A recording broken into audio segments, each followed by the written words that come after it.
Vamos ao curso Fé. Muito bem, amigos, nós vamos continuando no nosso curso Fé. Esta é a lição de número 26 do módulo 1, Determinação. E o título dessa lição é Perguntas sem Respostas. Sem dúvida alguma, a determinação é o melhor método, o mais simples, de se tomar posse das bênçãos. E é o único que funciona. Os outros métodos acontecem aqui e acolá. A oração, a súplica, esperar em Deus quando Deus quiser, e na maioria das vezes não funciona, mas a determinação não. Quando a gente descobre a palavra de Deus, assume a palavra de Deus, nós então aprendemos que esse método funciona. Quando um filho deixa de depender dos pais para as coisas mínimas da vida e toma as suas próprias decisões, os pais ficam alegres. O mesmo se dá com o Senhor. Imagine que você tenha filhos e eles crescem, tornam-se adultos e para fazer qualquer coisa eles vêm perguntar a você. Eles não tomam decisões. Se você for um bom pai, você ficará triste, porque o dia que você faltar, o que será dos seus filhos? O pai gosta de ver o filho agindo como adulto, fazendo aquilo que ele tem que fazer, tomando conta das suas coisas e assumindo o seu papel no meio da sociedade. Com o Senhor Deus não é diferente. Aquele filho que tudo que tem que fazer fica chorando, perguntando se é da vontade dele. Ora, ele não conhece a Bíblia Sagrada? Ele não pode ler e ver que aquilo é permitido ou não? Se é permitido, ele não precisa dizer: Deus, se tu não queres que eu não faça, não deixa eu fazer. Isso parece uma espiritualidade, mas não é. Isso é infantilidade. Fazer o Senhor alegre deveria ser a preocupação de todos nós. Pois, quando nós fazemos o Senhor ficar alegre, nós temos força. Você sabia disso? Se você não faz o Senhor Deus ficar alegre, você praticamente não tem força alguma. Diz a palavra de Deus em Neemias 8:10, porque a alegria do Senhor é a vossa força. Podemos acreditar que, quanto mais fizermos, o Senhor tem alegria conosco, maior será a nossa força. Então, como eu estava dizendo, os pais gostam, eles têm prazer de ver os filhos crescerem, desenvolverem e assumirem o lugar na vida. O pai é a mesma coisa. Ele quer que nós cresçamos dentro da palavra, que nós nos desenvolvamos dentro dela, para que seja a hora que for, o lugar que for, a bênção que for, a gente então determine e aquilo nos seja feito. Isso dará alegria ao Pai. E quando o Senhor tem alegria conosco, nós temos força. A alegria do Senhor é a nossa força. Se Deus tem tido muito pouca alegria com você, você pode escrever: a sua força é muito pequena. Quanto maior alegria o Senhor tiver, maior será a sua força. No coração. Desde pequeno, eu trazia no meu coração perguntas sem respostas. Aos 6 anos de idade, mais ou menos, eu dei a minha vida ao Senhor.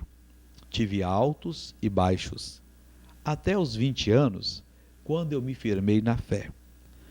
Mas durante todos esses anos, eu não aceitei que o sofrimento fizesse parte da vida de qualquer filho de Deus. Não, isso eu não aceitava. Por que eu não aceitava? Porque eu lia na Bíblia e via que Jesus curou a todos. Que Jesus nunca virou as costas a uma pessoa. Que Jesus sempre estava pronto para curar, para libertar. E aí alguém dizia que talvez não fosse a vontade de Deus. Que o Senhor Deus talvez tivesse algum prazer naquele sofrimento. Eu corria na Bíblia e não encontrava. No meu espírito, eu tinha a certeza de que algo estava faltando, mas não sabia exatamente o que era. Várias vezes eu tive que engolir a seco algumas respostas que me davam quando indagava o porquê que o irmão tal, que aparentemente servia fielmente o Senhor, estava enfermo ou não prosperava. Bem, as respostas eram várias, Mas eu engoli a seco porque eu não vi isso na Bíblia. A minha pergunta era quase que uma tentativa de abrir os olhos daquelas pessoas. Mas o povo não cria que Deus curasse. Eu acreditava. Para mim. Agora, em relação aos outros, eu não entendia muita coisa, eu perguntava. E eles me davam as mais variadas respostas. Diziam que isso aí era mistério de Deus, que Deus tem os seus caminhos. Esta era algumas das respostas que davam para as minhas indagações. Eu não aceitava, pois todos os caminhos de Deus estão na Bíblia. Ele não tem outros caminhos para trilharmos ou para revelar a sua vontade. Inclusive, eu quero convidar você abertamente a nunca aceitar que Deus tenha outros caminhos. Isso aí é doutrina satânica. Todos os caminhos que o Senhor Deus tem estão escritos na Bíblia de uma maneira muito clara. Deus não tem outros caminhos. Mas diziam para mim, bom, Deus tem os seus caminhos, Deus tem a sua maneira de operar. Bom, a maneira estava na Bíblia. O Deus da Bíblia nunca deixou de curar, de atender quem quer que fosse. Como é que pode ser isso? Olha, eu tinha perguntas não respondidas no meu coração.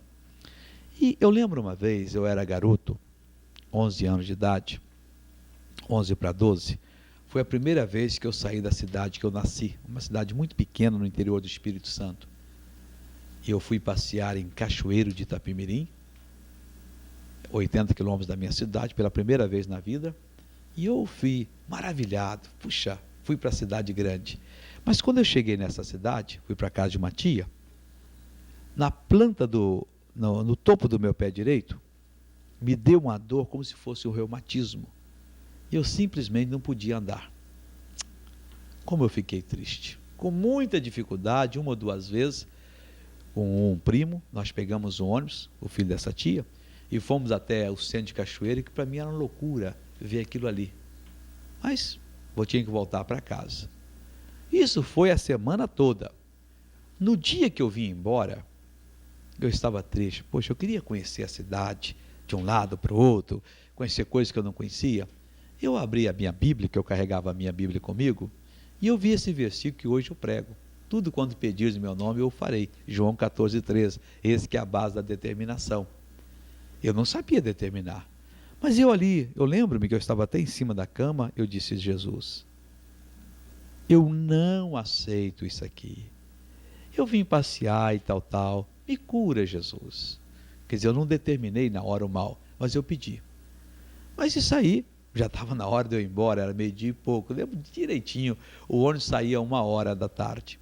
Aí eu me calcei, com muita dificuldade, peguei a minha malinha, minha bolsa, peguei o ônibus circular e fui para a rodoviária. E pisando no calcanhar, cheguei na rodoviária, encontrei até com o prefeito da minha cidade, fui do lado dele, foi conversando comigo.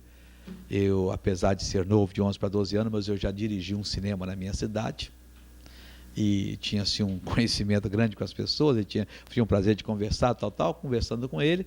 E chegamos numa cidade intermediária chamada Castelo, e ele disse, vamos tomar um café? Vamos, sim, senhor. E eu saí andando, tomei o café com ele. Quando eu estava voltando para onde, disse, cadê a minha dor? Cadê o meu reumatismo? Mas eu fiquei tão alegre, eu só não contei para ninguém. Fiz mal, porque a igreja que eu pertencia, ela não acreditava em cura. Eu cheguei na minha cidade, procurei uma tia, disse, tia, ela era dessa igreja, eu quero contar para a senhora, como um testemunho, que Jesus cura.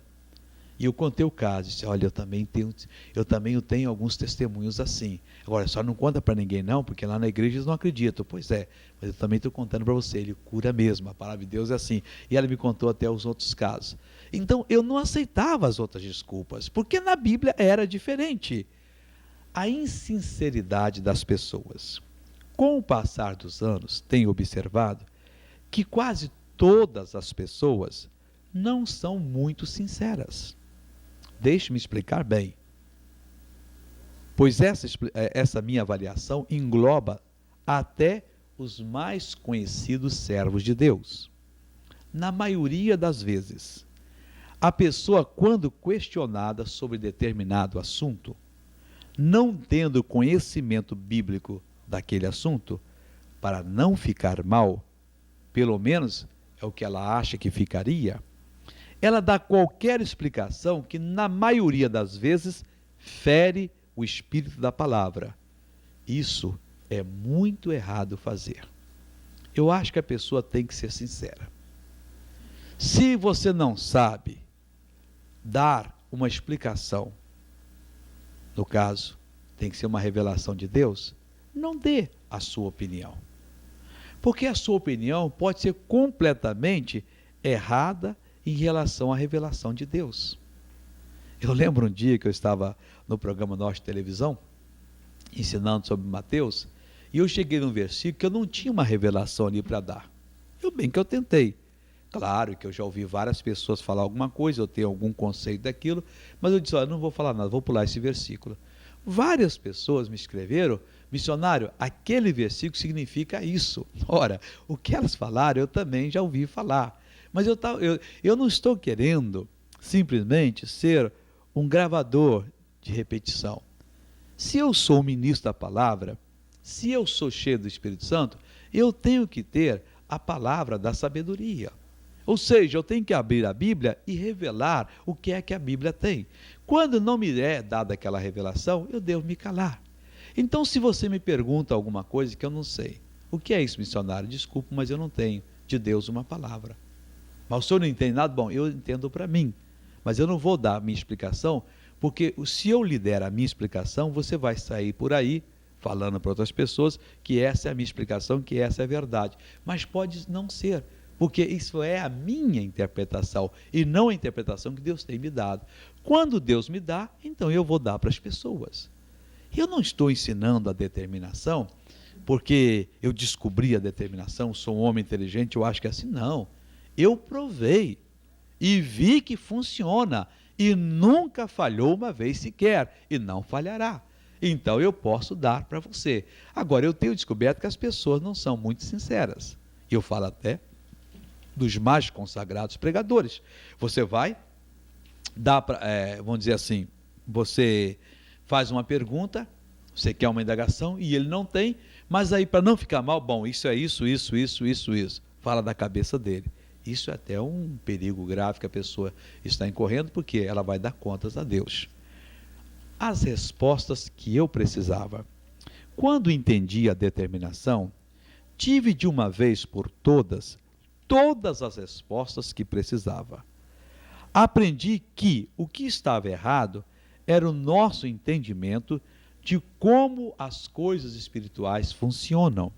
Descobri que para qualquer milagre ser operado, bastava que eu ouvisse a palavra e, sobre o que ela revelava, eu determinasse que assim fosse. Meu irmão, foi no abrir e fechar de olhos.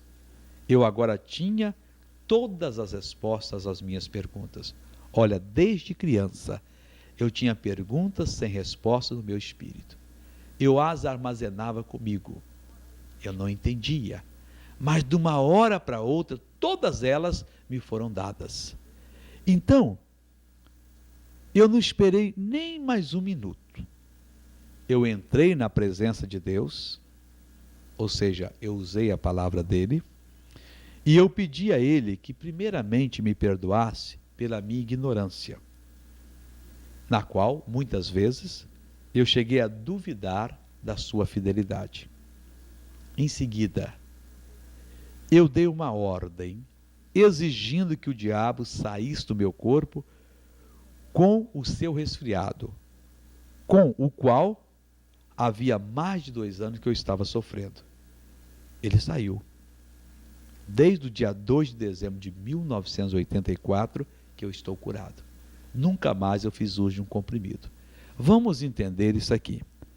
Eu estava com resfriado há mais de 2 anos.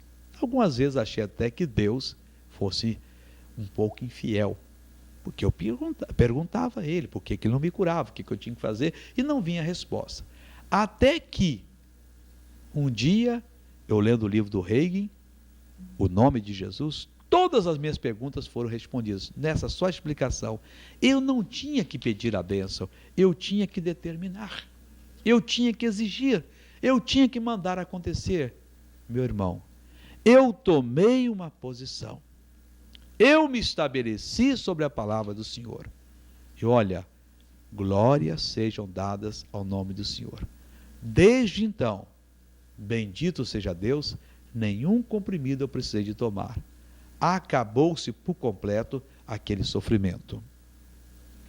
Eu fiquei completamente curado. A fé é viva. Bendito seja o Senhor que me abriu os olhos. Desde aquele dia que nunca mais eu me submeti ao inimigo. Todas as suas tentativas foram rechaçadas. A fé deixou de ser para mim algo nebuloso, misterioso, que alguns possuem e outros não. Ela passou a ser como algo vivo, que funciona, que sempre produzirá aquilo que a pessoa acreditar na palavra de Deus, após dar a sua ordem. Olha, eu fico agora pensando, já fazem vários anos, desde dia 2 de dezembro de 84, que isso aconteceu comigo. O que é que eu pregava antes de 2 de dezembro de 84? Porque por muitos anos, por exatamente 11 anos, eu fui missionário e corria por todas as partes, pregando a palavra de Deus, orando e algumas pessoas curadas. Mas hoje eu vejo que a minha visão era muito curta. E eu sei que eu tenho uma obrigação hoje de, em nome de Jesus Cristo, levar a todo o povo esse entendimento que Deus me deu e que me fez de uma hora para outra ser um vencedor. Meu irmão, não há razão para ninguém ficar no fracasso. Isso eu sabia desde pequeno. Não me davam as explicações, mas eu não aceitava as explicações corretas. Me davam outras explicações, eu não as aceitava. Eu colocava as perguntas no coração como perguntas sem respostas.